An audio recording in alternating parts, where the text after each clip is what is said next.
If you're like me, you've probably used ChatGPT or some other AI tool to journal. And in this video, I'm going to break down why I actually am not using ChatGPT to journal anymore. So to start all this, I just want to say I'm not some AI doomer. This tool is really powerful and useful, full stop. The thing is, I started noticing some red flags for myself and how I was using it, and that's why I'm making this video. So I started off using ChatGPT probably the same as everybody, where it's kind of this cool magical tech where you can input something and you get something really useful back. But then the longer I was using it, the more I started finding myself reaching for it for more emotional needs. And that sounds really weird to say, but I would bet money you've probably done it too, where something's going on. Like I've had like a couple health things come up where I want to ask ChatGPT, like, am I doing okay? And it kind of becomes my new doctor consultant. Or me and a friend are having a fight and I'll ask, how do I resolve this conflict? These kind of more emotionally charged moments in my life, I started turning to ChatGPT essentially for advice or feedback. And I don't think this is inherently bad.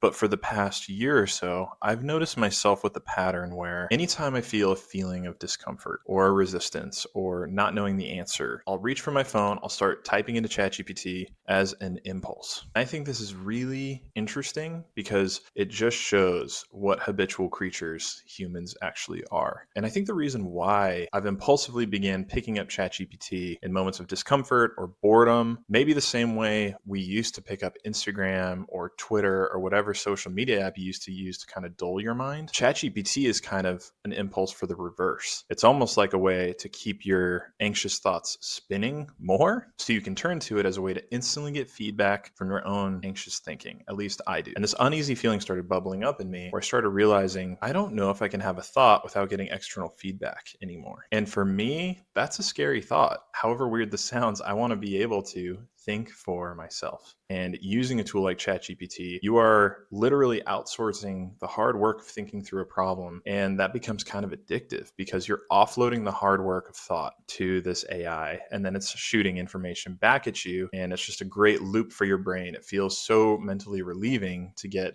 this thing to do the hard work for you. You get something back. I'm not a science guy, but I bet there's some sort of serotonin, dopamine loop going on there to where it can become very addictive to outsource your thinking to the AI. So me not being a science guy, I wanted to go learn from the science people what's going on here, and there actually is science to back it up. And the term that scientists are using for this is called cognitive offloading. Essentially, this is where you outsource your thinking and reduce all friction that comes with your internal thoughts. MIT did this study where it shows the more you put into an AI, you're actually thinking faster, you're working through problems faster, but you're not retaining hardly anything. So what you're getting back from the AI is not sticking because you're not doing the work to get to the answer, which totally makes sense. Anecdotally, when I think back to how I've used the AI, I've had moments where I'll have these long chats about a problem or an issue going on in my life. And now, a few days, a few weeks removed from it, I can't remember anything from those threads because I didn't do the work. I offloaded all the thinking to this AI. And now when I look back, I'm like, how did we get there?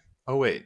I don't know because I didn't do the work. I've been using this tool for a year, but then I started imagining like, what if I kept this habit, this impulse, this cycle up moving forward into my life? AI is only going to get better. I'm only going to become more dependent on it. Therefore, in 5, 10, 15, 20 years, how strong and how useful will my brain be isolated on its own? How good will my memory be and how good will my faculties be without outsourcing so much of this work to the AI? With that in mind, I've decided I am no longer going to journal using ChatGPT. I'll continue using ChatGPT for other reasons. It's super useful. However, for anything that feels important, I am writing it down in a physical notebook. There's all the science, you've heard it before. Writing things down using your hand, you'll retain that better. But even bigger than that, I want to be able to sit with my thoughts where the only feedback I am getting is from my own head, from my own thinking. I'm not outsourcing any of the thought to AI or another tool. I want to be able to sit with those thoughts and work through them in my own mind. I want to maintain a level of mental resilience to where I can sit with the uncomfortable thoughts long enough to work through them myself, because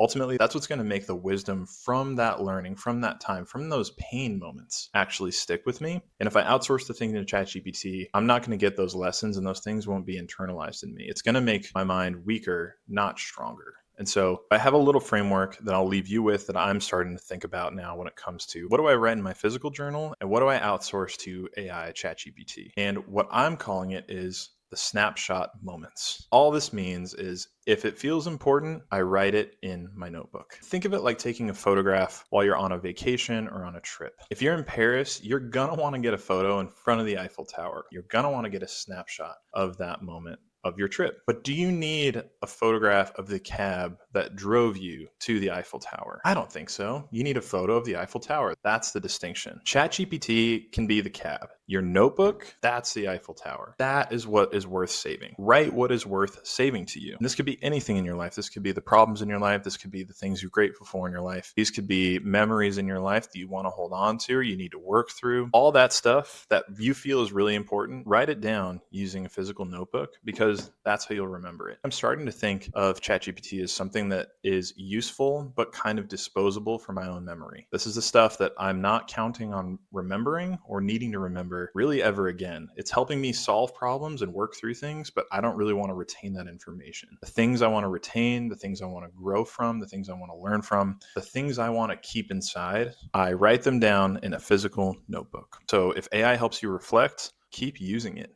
I will say, I think people impulsively pulling for ChatGPT to think through their problems and work through that impulsively, that might be better and more healthy than going to Instagram or Twitter and numbing your feelings. There's probably a great argument for this is actually better for you because you're still putting time toward the things that are uncomfortable and you're giving that space in your life. Again, I'm not sure if like the anxious loop of getting feedback from ChatGPT about all your problems all the time is super healthy, but I'm not going to argue with if you're spending time reflecting in it and getting value from it, keep doing it. I'm just here to say, don't lose your ability to think without it.